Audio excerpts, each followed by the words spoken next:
Take it easy and solve the school lunch problem with SPAM. S-P-A-M. こんにちは、タイガークローラジオ。You are listening now. Fuck J. You are listening to Tiger Claw Radio. Number 1 in vintage computer and video game entertainment. And now your host, Critical Failure.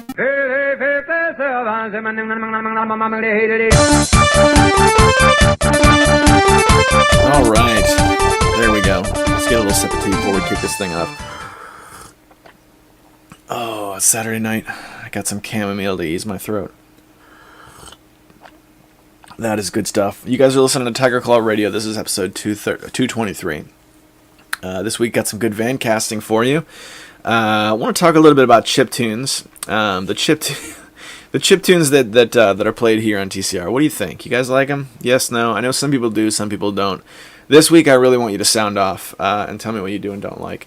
And we'll compare some notes and see what we can do. I know in the past, before I was putting the show out on YouTube, I had a little bit more freedom. I didn't have to worry about the content ID system. And I always think back on the old days when I used to play like James Brown or Wilson Pickett or Jerry Butler or those types of things. I always looked at that as like the zenith of music here on TCR. But I do have some good stuff for you this week, those of you who are on board with me. Last week we played a track off of the U Collective mixtape, which I believe is still, the U Collective mixtape still out there. I downloaded it like 2 weeks ago. Pretty big zip file. You're looking at like maybe about 3 hours, I think, of music. I loaded it all into Winamp at some point, and I know it was over 3 hours. So let's go back to the U Collective mixtape and see if we can find something else awesome to listen to. You guys are listening to Tiger Claw Radio.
That track was called RYMDK Raft. Excuse me, that's the artist name. The track was called Space Range.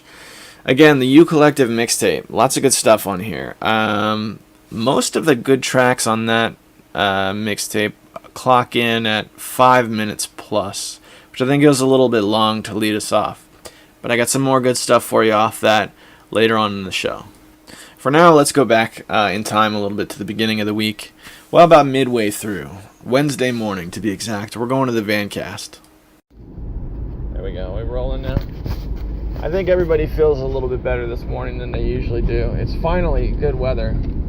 We got a lovely 61 degrees out here. Sun's not quite up yet, but it's peeking over the horizon. We got that sort of, how would you describe it? Deep blue kind of darkness where you still need your headlights on, but you can finally see the sky a little bit. It's looking good, man. Feeling good. This is a good morning to drive to work with the windows down. I was fooling around on the computer a bit before work. I think I gotta go back to making some MS-DOS videos.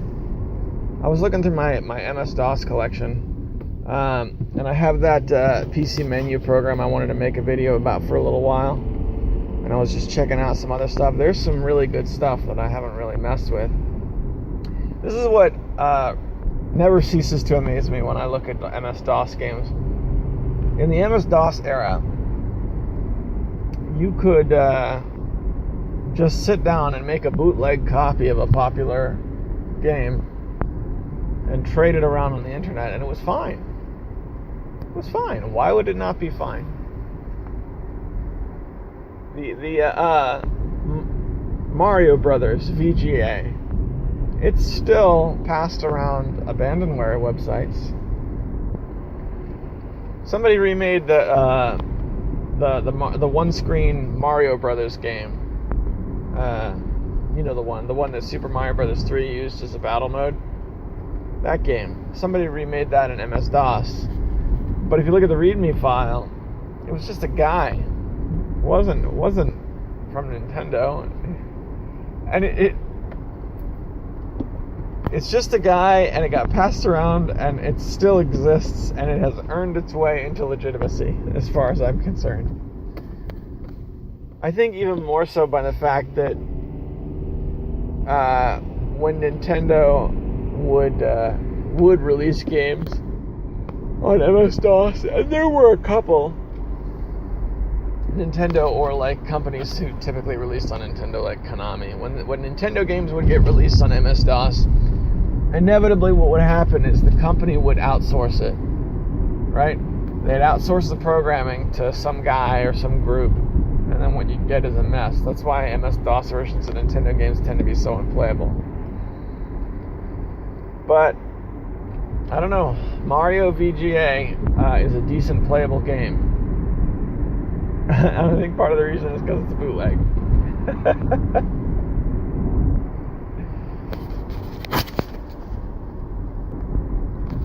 So they brought the hammer down finally. I got that notice yesterday afternoon. I was flipping around through my YouTube settings. Monetization has been turned off. Not enough watch time in the last 12 months. So after a year and a half, or almost 2 years of no ads by choice, they have now turned it off, and I don't have the option anymore. I will say though that now that they've turned it off, it seems like the other vital functions seem to still exist. I was still able to schedule a video release. I was still able to use a custom thumbnail. Those are the big ones. I haven't tried to upload I have. I didn't have any problems with the last TCR. We'll see how TCR works out next week. But I don't think there's any restrictions on the size of the video or anything like that either.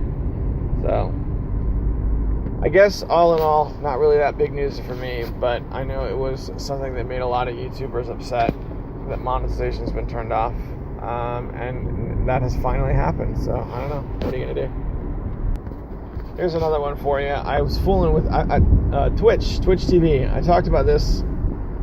I don't know. I talked about this while I was filming videos that I don't know if will ever come out or not. So I got into Twitch in the last week, watching it and trying to produce it. I got OBS set up with Twitch so that I can stream, and I did a very brief 30-minute stream of Raiden 4. Early morning shmups. I want to try and cultivate some sort of presence on Twitch, but it's difficult because the times that I can stream are like weird, difficult times. The only times I'd ever really be able to stream is before 6 o'clock in the morning. Like, I could probably stream, realistically, maybe half an hour sometime in the 5 o'clock hour. Like, maybe 5:30 to 6. I could stream some shmups or something. And then, on occasion, late night weekends. That's really it. But, you know, I'm watching it, so I want to be a part of it, because that's the way I am. When I was a teenager and I was listening to punk music, I wanted to be in a punk band. You know, in 2007, I was watching a lot of Angry Video Game Nerd. I wanted to be part of that, and then that's how the whole TCTV thing got started.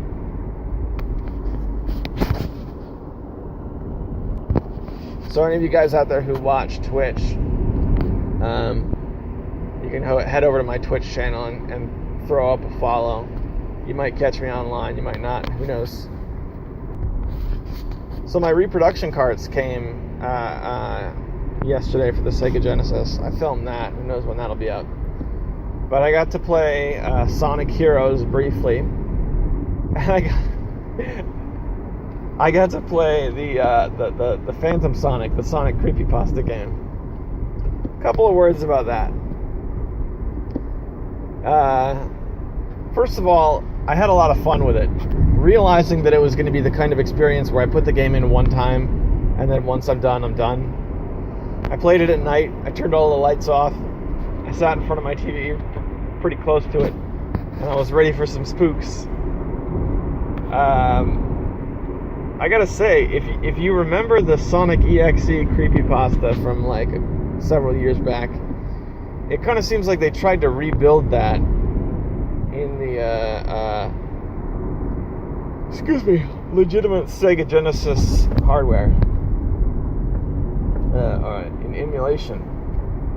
And they did a pretty good job, but not quite. It's not quite Sonic EXE. But I wasn't disappointed. I had some screen flashing red, and I had some Sonic spooks, and I had some creepy messages on the screen show up at weird times. Some of the nice touches were they added a level select, because you're not going to beat any of the levels. But like the last couple of levels are all turned off, and if you try and click them, sometimes you'll just randomly get spooks on the screen, which I thought was a nice touch. Mostly once I played the game and I figured out how it worked, I spent my time just trying to break it, just because that's how I am. Trying to find the loopholes, seeing if I could get the programming to misbehave. Didn't really find any success, but nonetheless, super cool to have. I thoroughly appreciate having it in my collection.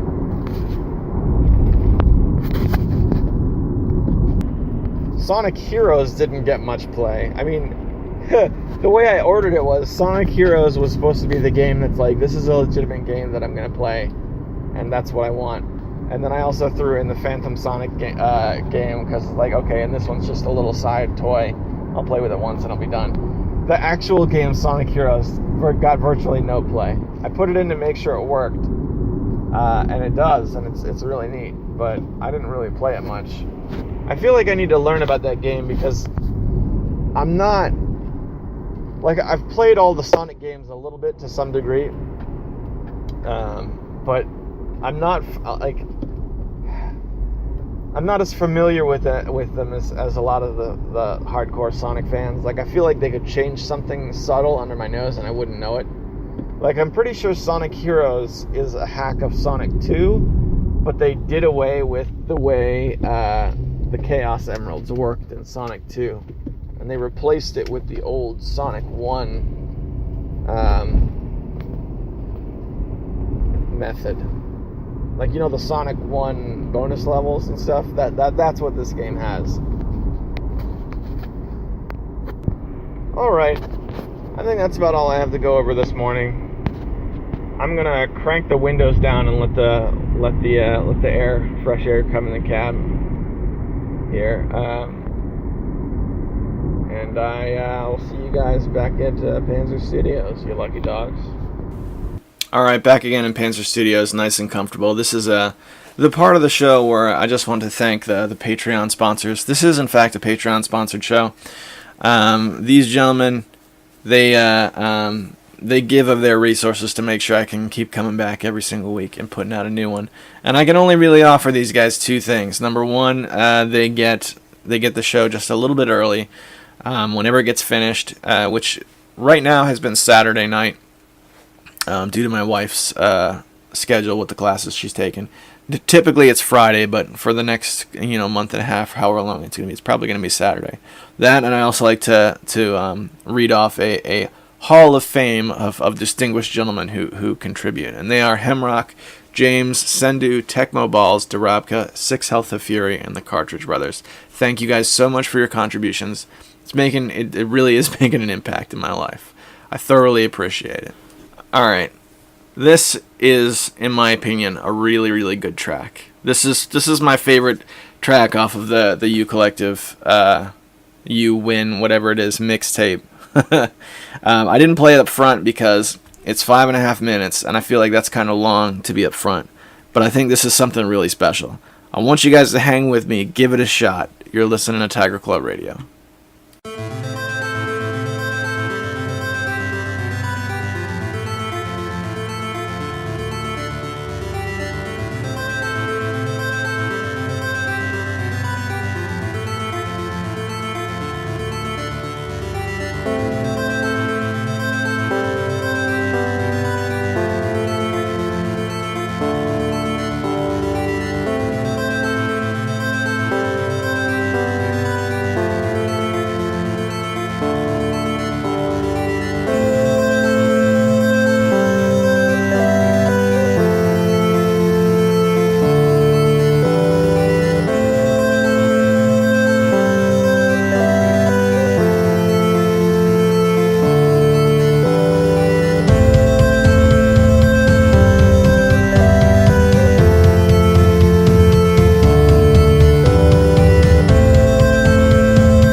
I don't know. I like it. I think it's good. I'm not necessarily trying to win anybody over, but it's something I certainly enjoy.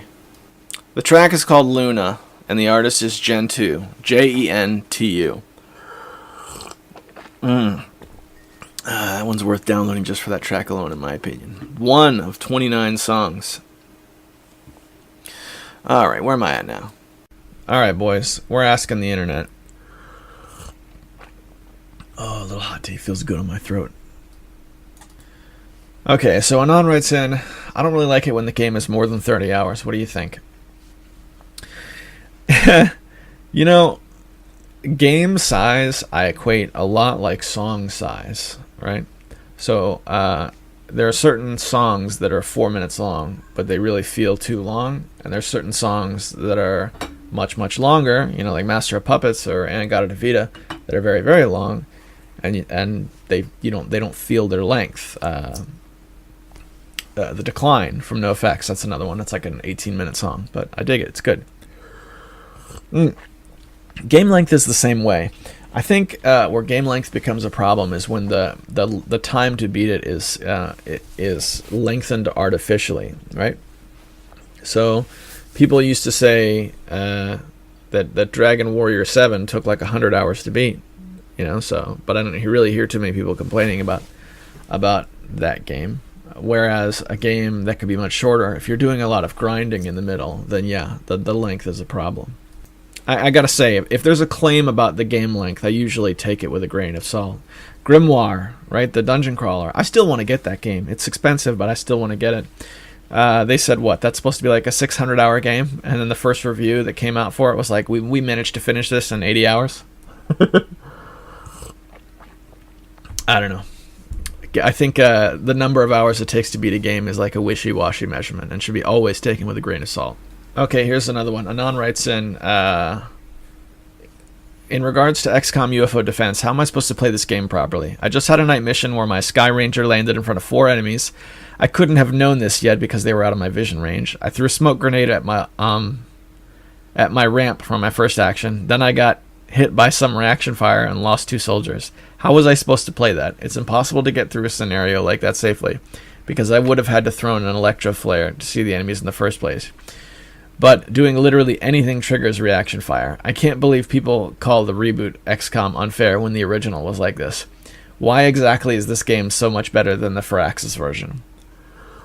Let's talk about XCOM a little bit. First and foremost, we need Darabka to make his videos on how to play that game properly. Those would be a great public resource that would do the XCOM community, people trying to approach that old game, a lot of good. First rule of XCOM is you are going to lose soldiers, no matter what. So figure out how to order new soldiers and equip them properly. Go out on your first mission. If everybody comes back, then you had a stellar mission. Rookies, you're going to lose them.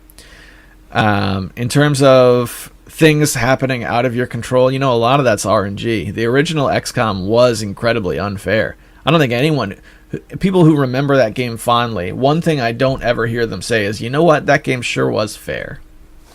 It's not that it was fair, it's that the tension was just unbeatable in a strategy game, anyway. I still think it's worth your time. Stick with it. As for why it may or may not be better than the Firaxis version, I couldn't tell you, because even though I have it in my Steam library, I've never played it. Here's a great one. Anon writes in, what are your favorite boss battles in video game history? Mine is the end from Metal Gear Solid 3. I had a hard time with the end. I heard a lot of cool stuff about that battle after it was already done with for me. Like, if you leave your save file alone for 2 weeks, then he dies of old age. My favorite battle to fight is when Engie comes over on rare occasion, and we play Sega Genesis. We put in Gunstar Heroes, and we get to the caves where you're in the minecarts, and you fight that big robot that changes shapes. I know it has a name, but I can't think of what it is, like Sigma 7 or something like that. That's my favorite boss battle. I believe that boss battle is harder than the end as well from Metal Gear. I always thought the original Sniper Wolf battle in the first Metal Gear Solid was a great boss battle as well. The original Sniper Wolf, or if I had to pick another one from Metal Gear, I would Oh, hang on. If I had to pick another Metal Gear battle, I would also say the very first Revolver Ocelot battle, because that was the first boss battle in any Metal Gear Solid game. Anything post, post PlayStation 1 or later, was the very first boss battle was that first time you meet Revolver Ocelot, and that was quite a moment when I saw that for the first time. Well, with that said, nothing to do. Oh my gosh. Let's try that again. With that said, the only thing left to do is to go back to the van. Okay? We're going to Friday. Friday. Oh yeah. Feeling good. It's Friday morning and it's a little bit colder than it has been. We had a couple of days where it was just gorgeous. It's like 65 and sunny. Kids were able to go out and play in the yard in the afternoon. But now it's cold again. Where temperatures back down into the 30s and it's raining. So when I woke up this morning, last night and this morning, I got my Twitch channel off the ground. Last night I did my first stream. I don't think it was my first ever live event. I think I tried TCR live a couple of times in past iterations and it was a disaster. But this was my first Twitch stream. I streamed Jill of the Jungle last night for about 20 to 25 minutes. But I forgot to record it, so it wasn't going to go up in the channel archive. So this morning when I got up, I just streamed it again. I went back and played Jill of the Jungle Part 1 from the beginning for 25 minutes. Slightly longer this time, but still a very short amount of time. And I did it from about 5 to about 5:30. So I started at 5 and it took a few minutes to get off the ground. So that was cool, man. I mean, humble beginnings, a lot like YouTube. I think I had 2 people pop in for a while and then pop out. Mostly just doing it to get the recording on the board. But it felt good. It felt like the first couple of steps into a part of the internet culture that has been around for quite a few years now. That and playing Jill of the Jungle was fun. It was a good time. So that's cool. So I'm hoping to do more of that. I was able to get it up and running and off the ground with very little effort. Sometimes when I'm trying to keep a YouTube channel alive, I really got to put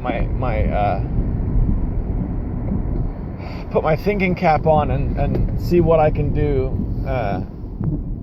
to keep things lively. Whereas this was literally just, hey, it's 5:30 in the morning. I got a nice tall cup of tea. Let's play some Jill of the Jungle. So, considering that I I can stream for such short periods of time, I think it's feasible to put this up on YouTube, on my YouTube channel. So, you'll see that there as well. I don't think every stream is going to get dumped onto YouTube because I think that would trash up my YouTube channel pretty quickly. But it's Jill of the Jungle, man. I haven't done any MS-DOS related videos in a while. Not since like my PC menu or my MS-DOS menu programs videos, and those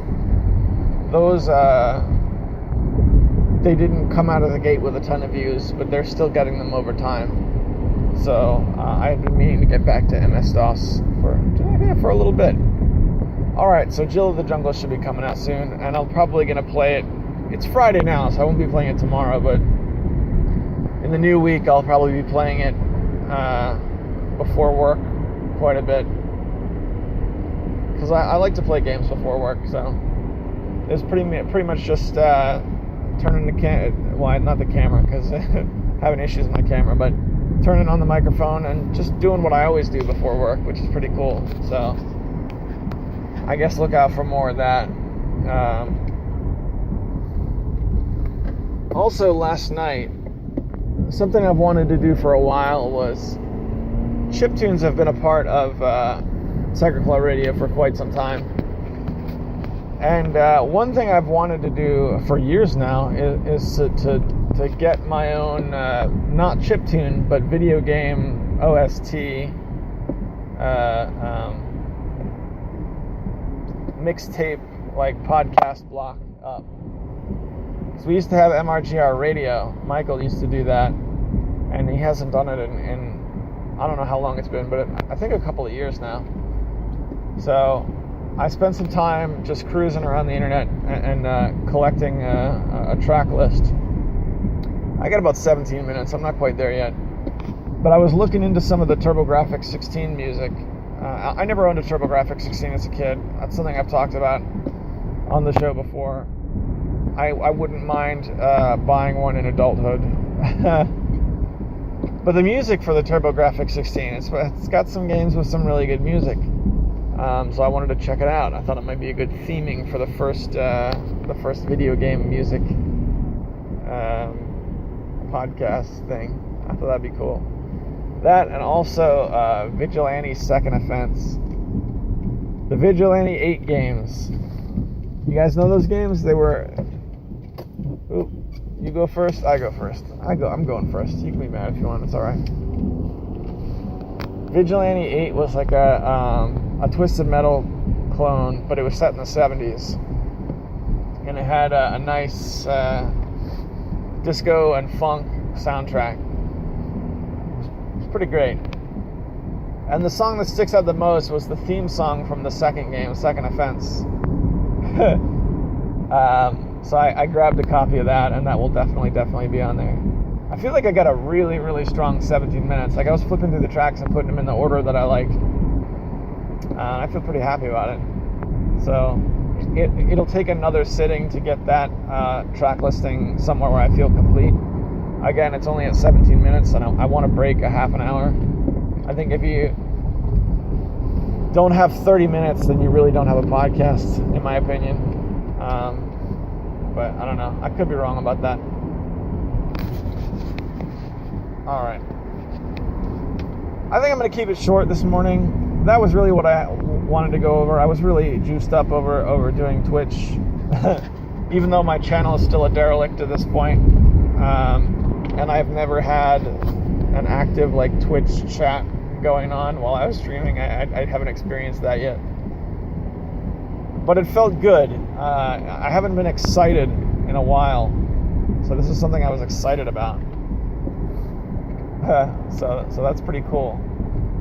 I've been watching Twitch lately more, I think, than in a long time. I still watch YouTube a heck of a lot more, but if I'm going to, especially since I have two monitors, if I'm going to play something on the right monitor that allows it, sometimes I'll have Twitch open in one and the game open in another.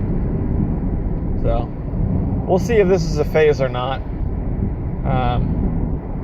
You never know. Alright, boys and girls, let's keep it short. Let's go back to Panzer Studios. I'll see you there. We are indeed back in the comfortable Panzer Studios. I opened up the sweetest package today. It's the sweetest thing. And I filmed something. I don't know when it's going to make it to my YouTube channel, but at long last I got a ROM hack on a physical cartridge. And the game I got was Challenging Lolo. So if you like the adventures of Lolo 1, 2, and 3 on the NES, I've got a ROM hack of Lolo 1 with expert levels. And I'm liking this because even though they are expert levels and they are incredibly challenging, so far they have been beatable. I sat down with it one time and I made it to the third stage. Now, I had to really grind to do it and really put my thinking cap on, but it's an advanced version of a puzzle game, so that's what it should be. I've also enjoyed the passwords. I don't know if the original Adventures of Lolo was like this, because I tended to play that one on an emulator. The passwords are for each individual stage, so I don't have to worry too much about doing things over and over again. And I have my old arcade high score and password book out, and I've just been writing down notes and passwords, and it's just been an awesome game. I really enjoyed it. I kind of regret that when I bought it, the seller was selling Challenging Lolo 1 and Challenging Lolo 2, so there is a second game. But on the other hand, it was $20, and it's like, there's always going to be another one. It's always going to be like, man, I also wish I had bought this other thing. So I don't want to go down that rabbit hole too much. It's a sweet game, and I bet if you went over to romhacking.net, you could get yourself a copy of the patch for free, which I gotta say, it's been good. It's been better than I thought it was going to be. You talk about ROM hacks and their difficulty. I kind of half expected something like a Kaizo Mario game, where the difficulty is just out of this world, and you can't really get any traction in it. No, it's been playable. Although it did drive home the fact that I have to open up my Nintendo controller and clean it out. It seems to work okay, except the left button. I gotta press a little bit harder than it's comfortable. And it's just time to open it up and get it cleaned out, so... That's the Nintendo for you. I've got probably 5 game pads for it, but I don't know which ones work and which ones don't, because a lot of them have problems in that way. But that's okay. It's a great system. Let's do the fail bag, the true blue fail bag. These are the real messages from those out there who listen. And we're going to start by heading over to... Jeez Louise. I'm going over to Gmail to read this email, but I don't know if I read it last week or not. I'll have to look at the So this came in this past Wednesday. Okay, so I haven't read this yet. This is from Hemrock. Hemrock, my man, always good to hear from you. Oh, let me just ease the throat there for a minute. That feels good. Okay. Hey CF, thanks for reading my email. I'm really digging the chiptunes, especially Apathy Syndrome by Avale. Right? It reminds me of Anamanaguchi. Speaking of Anamanaguchi, did you ever play Scott Pilgrim vs. the World, the game? They made the soundtrack for it, and it's amazing. Unfortunately, I believe Xbox took the game off their download service. It looks like you can still buy it for the PS3. I certainly think the PS2 Activision collection is worth $10, especially for someone who already enjoys the Atari 2600. Did you pick up anything in the recent GOG or Steam sales? And what other podcasts do you listen to? Let's start at the beginning. Apathy Syndrome by Avale. Awesome track, and it does sound like Anamanaguchi, doesn't it? But to be fair, Anamanaguchi, they've got such an imitated sound, right? And like a guitar over and an electric guitar with a little distortion over a MIDI guitar harmonizing with each other. That's the Anamanaguchi sound, and I hear it imitated a lot. Slime Girls did a version of it. I played that here on the show, and that ended up getting copyright claimed. So, they definitely have that sound. So that's a very good track. Scott Pilgrim vs. the World. Yeah, I got that on PS3. Funny thing about Scott Pilgrim vs. the World, I didn't get into that game much at all, and it's very weird to me because that game it checks all the boxes of a game that I would love. It's a lot like River City Ransom, which is like a lifetime favorite of mine, right? And that game came out before a vast majority of these River City Ransom games that have come out in the past couple years, right? Now we've got River City Ransom Underground, we've got River City Melee, we've got River City, whatever the cross-country game is, all 3 of those games on Steam. That's just on Steam, right? So, Scott Pilgrim checks all the boxes. I feel like I should like it, but I just didn't get into it. It's possible I didn't give it a fair shake, but I think what's much more likely is you gotta have other people in order for it to be fun, and I don't think I've ever played it with other people. Maybe I did and just don't remember, but I don't know. You also talked about the PS2 Activision collection. All right. I will keep that in mind. PS2 has been a system I've enjoyed since I got back into collecting again. I will keep my eyes set to see if I can get one at a cut rate price. I think I would want there's some games I would be willing to just have just the case or just the disc. I mean, unless it was like an RPG or something where the book was really required. And if there's one thing I remember about Atari games, it's you got to have the book. So that's one I think I'm gonna try and get complete in box.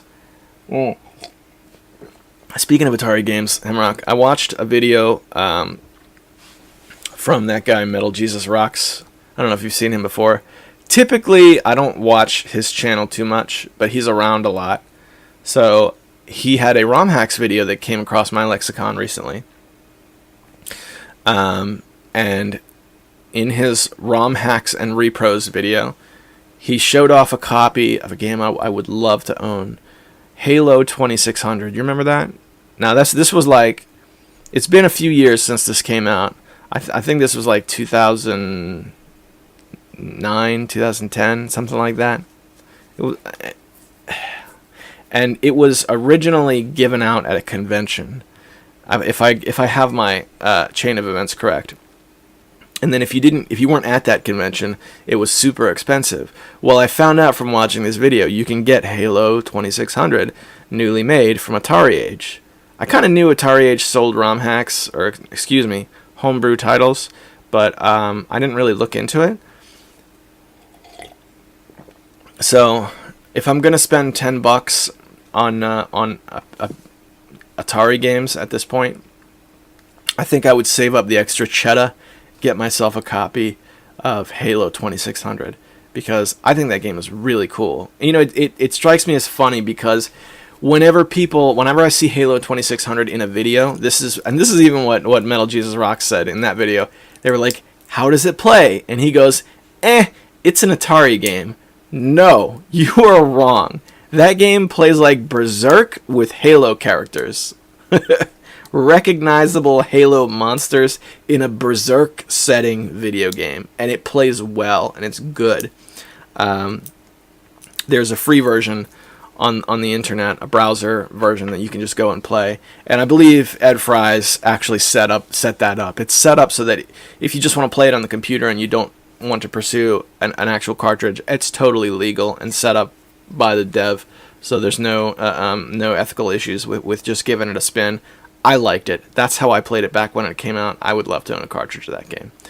Let's move on. What did you pick up in the recent GOG and or Steam sales? You know, Steam is usually the star of the show for me, and then GOG takes a backseat. But this time, it was flip-flopped. I got a bunch of things on GOG, and I got nothing on Steam. Actually, absolutely zippo. The games I got on GOG, first and foremost, was The King of Fighters 2002, which was offered for free. And it was bad. Very bad. King of Fighters 2002 is a great game, but the Steam port is doo-doo. And I think I have a video up about this already, so I don't feel the need to repeat myself, but that is a thing. Let's see. I did the, what do you call it, the Steam and GOG Connect, the GOG Connect, where it'll unlock certain games for you for free, just for having them in your Steam collection. So I was able to get a hold of Tropico 4 that way, which is great. Tropico 4, I like the Tropico games, but I also don't, I feel like I haven't played them enough to really know about them. I've spent the most time playing the very first Tropico. I thought that was a cool game. Played that for a few hours. So, now that I have Tropico 4 on GOG, I mean, you know, I didn't have to pay for it this time, so well, that's great. Also got Lands of Lore, which I gave a test spin, and it's a pretty sweet game. I got Wing Commander Academy, which has been the most played of all the games I got this past sale on GOG.com. Academy is the one where it's more of an arcade game. It's got an arcade game called The Gauntlet, where you're going for high score and whatnot. And then you can also just go through an encyclopedia of the ships in the Wing Commander series, fly anything you want, fight anything you want, and just have a good time. There's zero story. The whole thing feels like it must have been designed initially to be an expansion pack, but I love it. I love it. I think it's great. So, actually, since I have GOG Connect open, only a half an hour, that's really all I put into this game? I don't know. Sometimes I think the times that they have on GOG Connect are wonky, but I could be wrong. Give me a second, the library's loading back up. Alright, to shotgun through these last couple games, I also got Lands of Lore 3. I believe the Lands of Lore thing, I got all those games. And I got Rayman 2, The Great Escape, which if I'm told that's not as good as the old Rayman, but I got it very, very cheaply, so I was willing to give it a try. And finally, I got Might and Magic 7. Might and Magic. So now, thanks to GOG, I've got the whole series from 1 all the way up till 8. I don't think I have 9 or and beyond, but I warmed up a lot to GOG, and GOG Galaxy in the last few weeks. I think it's a sweet service. I think Elder Scrolls 2 Daggerfall has easily been my most played game on GOG Galaxy at 9 hours, which has been fun. I want to try Arena. That's my next game that I own that I really want to dig into is Elder Scrolls. The start of the show, the very first Elder Scrolls game, Arena. And before you say it, Sean, I know it's a bad game. I know it's vastly inferior to Daggerfall. Everybody knows, like all the Elder Scrolls people can tell you that. That's not why I want to try it. I just want to try it because I want to try it. And I think that's good enough. What other podcasts do I listen to? I like the Cartridge Brothers.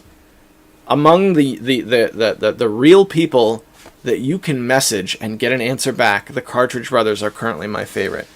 When I can, I like to keep up with the other guys we know. I still check in with the Retro League on occasion, but the thing about the Retro League is I listen to their YouTube feed, which is the unpolished raw edition. Doesn't have any of their editing in it. Doesn't have their intro and all that cool stuff. You're not really getting the whole show experience. It's just a really raw. Hey, we're doing the recording, so we might as well take a dump of the. I didn't even mean for it to sound that way. We might as well just dump the audio raw onto the YouTube channel from their Google Hangouts call. Yeah, so those guys. I listen to the Adam Carolla podcast on occasion. I was heavily into that in probably 2015. Now I check in with it a couple times a year. I think the best big name podcast you can find is Gilbert Gottfried's Amazing Colossal Podcast. That is podcast history, my man. You're talking about Hollywood stars in their 90s sitting down with the parrot from Aladdin and sharing stories. My goodness. I know it doesn't have anything to do with video games, but it's really the best in every way. That, and finally, I like, what is it called? Radio Mutation. To give you some background, it's punk, primitive rock and roll, swing music. They used to go by the garage punk radio, and they moved, and they do a really good job. They have a show called the Shout Bamalama podcast, which plays music a lot like what I used to play, Wilson Pickett, that kind of stuff. Those are like 3 or 4 shows. If I was at work, like I have a big directory of all my podcasts. There's a lot that I check in with once in a while, but those are really the ones that I'm sticking with right now. Those, and whenever one comes out from the next round, the Beastcast, I check out Death Adder's show when he puts one out. A lot of good stuff to be found. Maybe one day we'll put our money together and open a Shoutcast network that just plays our old episodes randomly, all of us, one at a time in a random order, and it just goes 24 hours a day. That would be awesome. I feel like we could rig that up from a Raspberry Pi without too much trouble. All right, Hemrock, my man. It's always good to hear from you. Thanks for writing in. Let's go to over to YouTube and see what kind of comments were left this past week. Give me a second. It's been loading. Bithead 1000 just uploaded a video 3 hours ago. What's this one called? Smoking athletes and duty in a bowling ball. All right, there's my evening right there. Look at that. We got some good comments this week. I kind of didn't think it was going to go that well. All right, let's start with Desm101, who writes, the Saturn is an absolute blast of a system and worth every penny. A cost-saving measure is to flash your action replay cart with pseudo Saturn, and then when you can play backup copies of those crazy expensive titles. If the laser goes out, I've heard you can replace it with with flash memory through a mod kit. Awesome. Always love to hear about the Saturn. I've got Desmond, I know you haven't been listening for a long time. You're kind of a new face. So here's the story with me and the Sega Saturn. All right, I'm 33 years old right now. When I was maybe 15, I came across some money. My mom gave me some money for my birthday, and I got on the internet and I ordered myself a Sega Saturn and a few random games. I can't remember what they all are, but the ones that stick out the most were Virtual On Cyber Troopers and also Street Fighter Alpha. It was my favorite system for like a month. I couldn't tell you how long. I don't remember exactly how long.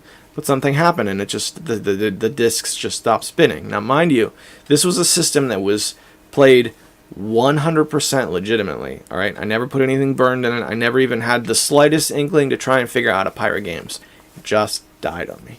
And I told that story. I was very bitter about it because I had ordered a 6-player adapter. You guys know the 6-player adapter for the Sega Saturn. And while it was coming in the mail, that's when the system died. I had a bunch of stuff in the mail, as I recall. Soviet Strike and also Daytona USA. Both were coming in the mail. The system died. Then they showed up and I never got to play them. So I told that story on the air here probably a million times. And then once upon a time, my good friend Jerry Terrifying over at MondoCoolcast.com, he was like, dude, I'm just going to give you a Sega Saturn. You know what? You've been telling that story for years. You're always moaning about Sega Saturn being unattainable. This one's yours. It's on me. All right? So he sends me an oval button model of the Sega Saturn, and I had some stuff around. There was some games in it that he included, and there was also games I had around. And I was so excited, and I hooked it up, and the disc would scrape. Every time the disc would make a rotation, it would scrape the bottom of the tray. Now, I opened up the Sega Saturn a bunch of times, because he told me, look, the laser assembly sits on rubber feet inside the machine. You got to open it up, make sure that there's nothing obstructing that laser assembly, and make sure it's sitting properly on those rubber feet. I must have done that 100 times, and no matter what I did, the disc always just scraped. So that's 2 Sega Saturns I went through, and neither one of them stuck with me. So and now I see it's not just what it costs to order one, right? If I went online right now, let's see if we can find a Sega Saturn. What does it cost? Because I gotta be honest, I don't even know anymore. Let's say I had a budget of like $100. Could I get one?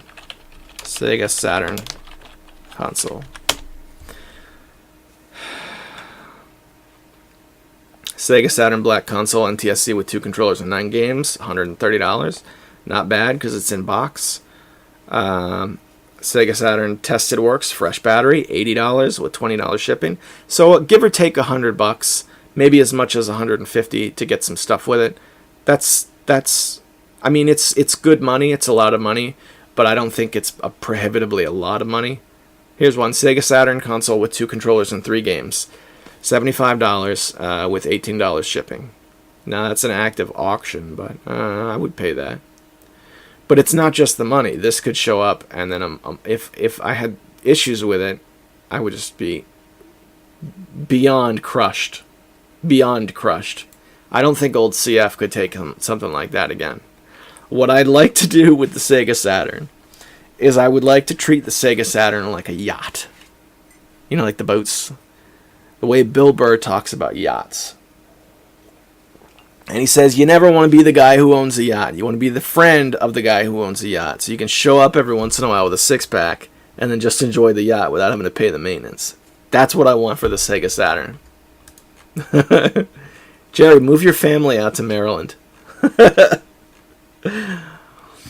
I don't even drink. I'll show up at your place with a 6-pack. 6-pack of Coca-Cola and V8 juice. Let's do this thing, man. Sega Saturn time. Alright, Desmond. Awesome to hear from you, brother.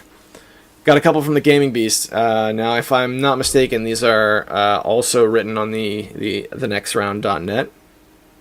I checked there, and 2 comments from... So, here we go. He writes, update on KOF 2002. I could make Joy to Key work with my Logitech gamepad, including the directional keys, but it always assigns the gamepad as player 2 and the keyboard player 1. It would also activate all the buttons for both players. Once, I beat literally myself I could fight the CPU as player 2 just fine. However, for no reason whatsoever, after some fights, player 1 appeared again. I needed to unplug the gamepad and just play with the keyboard, which is unchangeable, as you said. To play for normal player 1, the single-player game, Joy to Key kind of works, but kind of not. This port is one of the crappiest emulation ports I've played. Download MAME or Neo Geo or get the ROM, and you're golden. Set up the controller of your choice, uninstall the GOG version, and forget that it's in your library. But wait, there's more. Sending transmission from B-Space to the Panzer. All right, B-Space, we're rolling down the streets of 1940s London in the mobile recording station. I don't know. I don't think I want to go down that road. I think that's kind of a bad place to be. We'll call it them. We'll say we're rolling down the streets in the mobile recording station. Panzer ahoy! And he writes, "Sorry, gotta remove cringe particles. I want to get into ROM hacks more eventually. I fooled around with them a bit, but I haven't sunk my teeth into any yet." The non-desperation question spoke to me. Since I have chronic depression myself, I thought about what games calm me down or bring a smile to my face. It's pretty much retro games in general. Any game I know already. Sometimes easier games can be fun too, like playing MAME games with as many coins as you want. Since Superman the movie, the one from 1978, is a childhood favorite of mine, I enjoy playing the arcade, beat-em-ups, shooters, hybrid game based on Superman, and also because it features the iconic John Williams score. Playing certain JRPGs can be chill too. Like recently I played through Lufia 2 while listening to a podcast. Majesty is a good game candidate too. Then again, playing old Nintendo and C64 games can be a real nostalgia boost too. I gotta do that again. I'm happy you chose to talk about this topic. Thanks, broski. P.S. I'm installing KOF to see if I can make it work with my Logitech. I'll keep you posted. Looks like I read these out of order, so very sorry about that. Question of the Beast.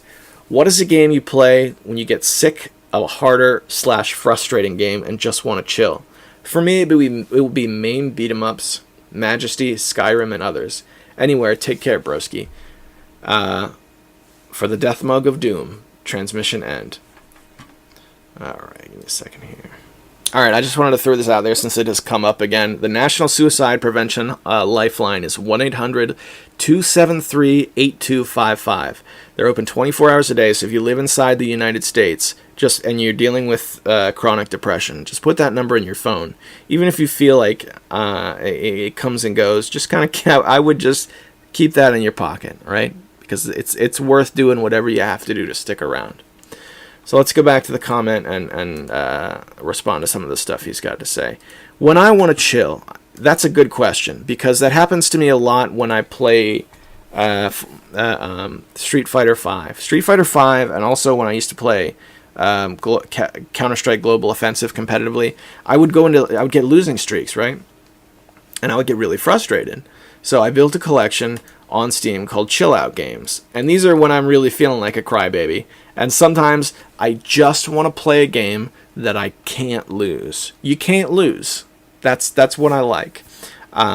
So I have Wizardry 6 on here, which is a ridiculous selection, because how can you not lose in Wizardry 6? The Wizardry games will kill you. So I think that must be in here by accident. I've got Poker Night in the inventory. I think a great game when I felt that way was The Sims 3. I think that was my go-to for a long time. The Sims 3, the Poker Night games. I've also got Blockland in here, but I gotta be honest, that never really was a go-to for me. I just kind of put it in here. You know, another one is Pool Nation, which is like a silly Steam game, bundle fodder type Steam game. It's just pool, like classic, billiards, but it's in a nice 3D environment. It's sort of calming and a little arcadey, and it's just a game I always dug. So those are a couple of good games. Another thing is when you're feeling really frustrated like that, those are the good times if you ever wanted to step through like a visual novel. All the visual novels that I've read, the ones that are on Steam, I usually read when I was feeling like that. I just wanted to chill out, because you can't lose a visual novel. I mean, depending on which one you're playing. I mean, I guess there's plenty that you can lose, but as far as King of Fighters 2002, and I think Damaz weighs in on this in his comments that we're going to read in a few minutes, but I didn't feel like it was worth it to put in the time to make the joypad work, because I have it on Steam. I've got King of Fighters 2002 on Steam. The Steam version is a far superior port. The Steam version is an actual port of the game, whereas the GOG version is a MAME-ROM that's put in some sort of an advanced interpreter. And I'm using the word advanced with the biggest air quotes possible. I'm using air quotes so big, I'm basically just flapping my arms around at the end of my wrists. Advanced. All right. Did we get all this? I'll get to your questions. Dorobka, thanks for writing in, man. It's always good to hear from you. I hope you're doing well. I really hope you are. Okay, so we got a lot from Demez, so we're going to read Saga's comment, and then we'll go back to Demez. More YM2612-ish goodness on the podcast. Old friend has good taste. Cool that Colteca still works. The Steam version of RPG 2003 has different names for the default RTP stuff, so none of my projects, read Munifaside, worked out of the box with it. Here's a fun question for you about for your fun podcast about fun video games. What video game would you video game? If you could video game, what would that video game? What time would the train reach Portland? The answer to that is Wacky Wheels. Yeah, and about RPG Maker, how much... Okay, so here's the thing. So that game, some of the games that you made in the past, I'm talking about you, Polis, specifically. I went through hell and high water to get that game working again. Now, to be fair, this is a 2000 project, so I know we could plug that right in and it would work. How much work did you have to do to get 2003 or 2K3 project working in Steam? Was it as much as we went through to restore Upolis? Because I can't imagine it would be. I don't know. But it sure was great to play Colteca again. I haven't done any more work on it yet, but I've been thinking about it all week. Sure was great to play it again.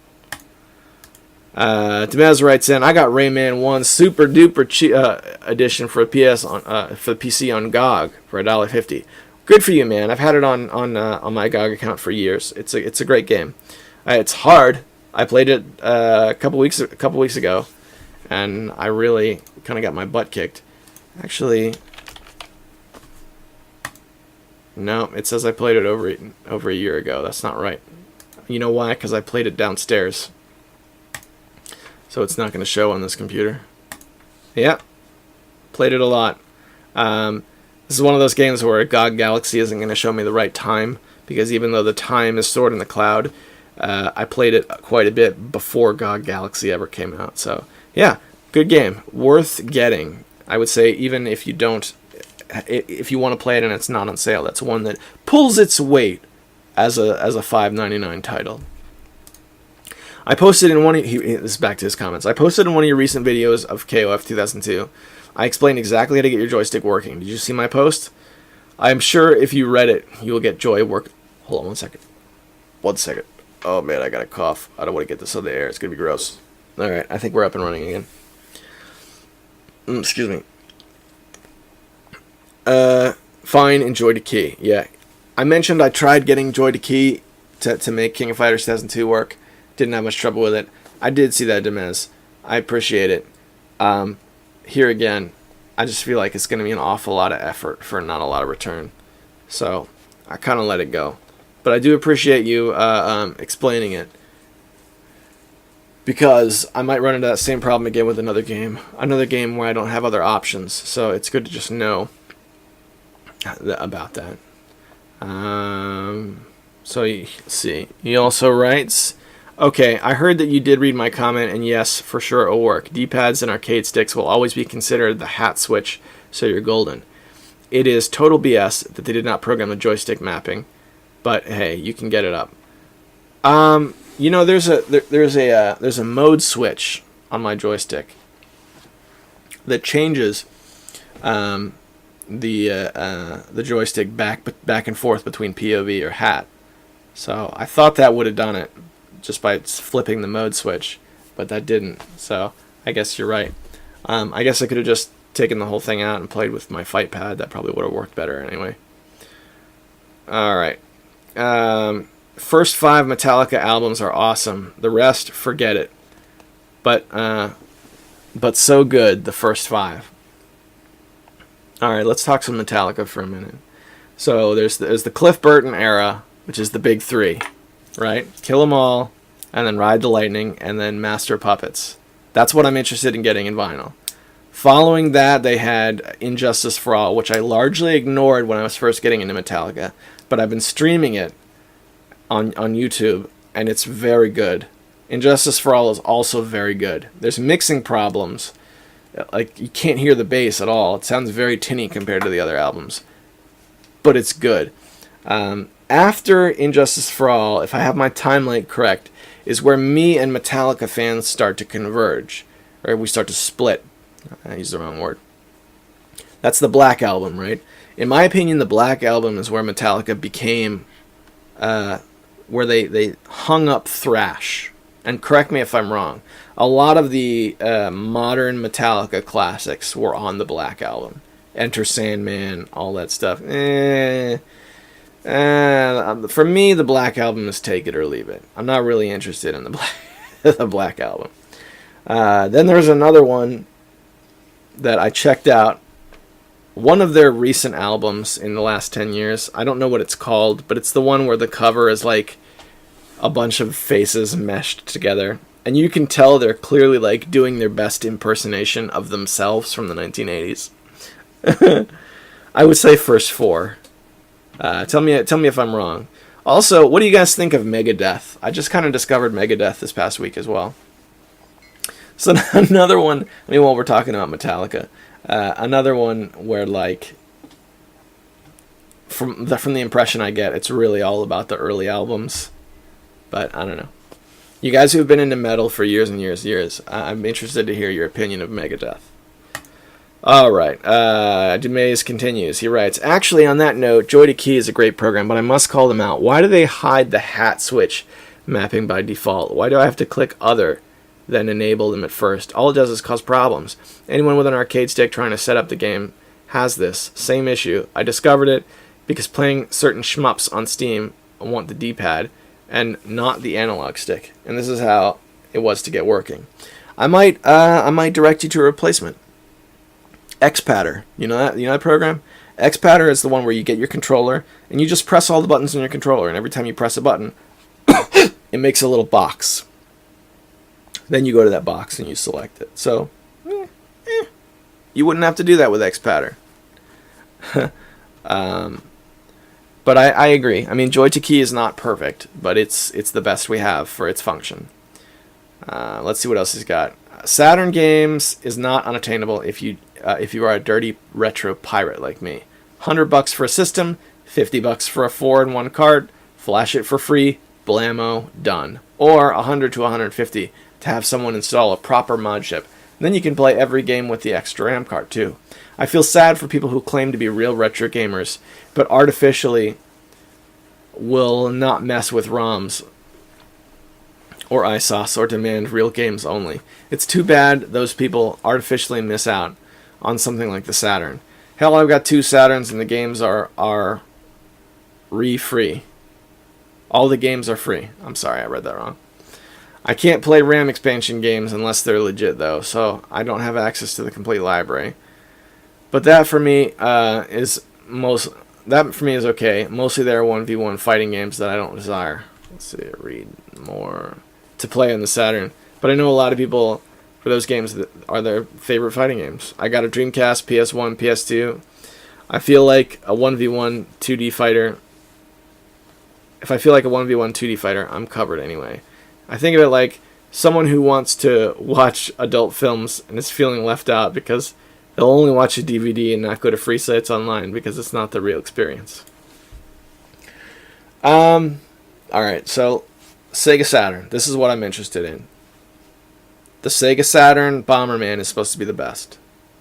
Guardian Heroes, which you can get on the 360, which I have already, the Sega Saturn versions of the original Tomb Raider, which is a beloved game for me, and the original Resident Evil, which is also a beloved game for me. I want both of those in the Sega Saturn.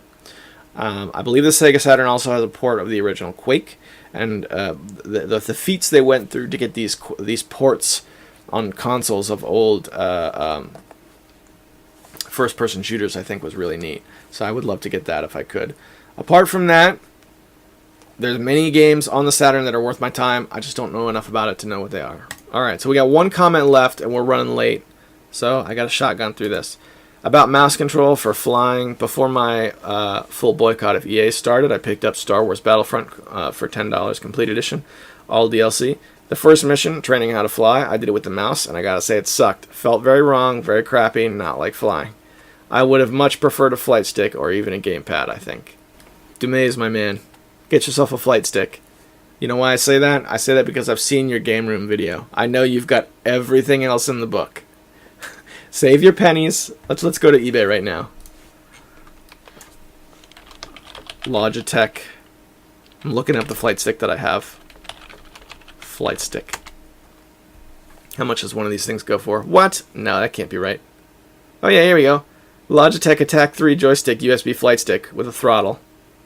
$9.99 with $8 shipping. $20. Yeah, that's the very same one I have. Here's another one. Very similar, $20. Come on, man. You can do $20. Get yourself a flight stick. Get yourself a flight stick and play Wing Commander the way it was meant to play. Get yourself a flight stick and play Free Space 2 the way it was meant to be played. Get yourself a flight stick and play X3 Albanon Prelude for 10 minutes and then stop playing it because it's too complicated. But I think it's something you got to experience just once. Just once. Although I got to say, I got mine for $2. If it was $20, it might still be like I wouldn't have one. I might not have gotten around to getting one yet, if that was the case. So I don't blame you. And that's the show. Whatever it is in your life that brought you here 1 hour and 14 minutes and 45 seconds into Tiger Claw Radio.